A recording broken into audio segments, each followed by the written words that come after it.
কথাগুলো মনোযোগ সহকারে শুনবেন, আপনার জীবন পরিবর্তন করতে সাহায্য করবে। জান্নাতে যাওয়ার জন্য একটা নেকির দরকার, একটা। আর একটা নেকির জন্য কিয়ামতের মাঠে লোক পাগল হবে।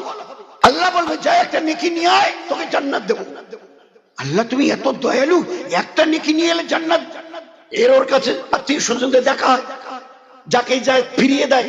এখন আমাদের বলছে যে, ভাবছে যে না আর এদিক ওদিক মায়ের কাছে হাঁটা দেবে, মা উল্টো দিক থেকে চিনি দেখলে চিনবে। মা, আমি তোমার ওই বাচ্চা যাকে 10 মাস পেটে ধরেছিলে, প্রসবের যন্ত্রণা সইয়েছিলে, শীতের দিনে আমার পেশাব পায়খানা নিজের কোলে রেখে আমাকে শুকনোতে রেখেছিলে, আমার কিছু হলে তোমার হারাম করে দিতে। হ্যাঁ বলো বলো বলো, কি বলতে চাও বলো।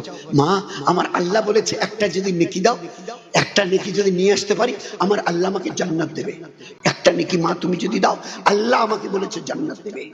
তো মা উত্তর দেবে, মা এবারে ভাববে একটু পরে আমার হিসাব হবে, হিসাবের টাইমে আমার যদি একটা নেকি কম হয়, আমি কার কাছে যাব?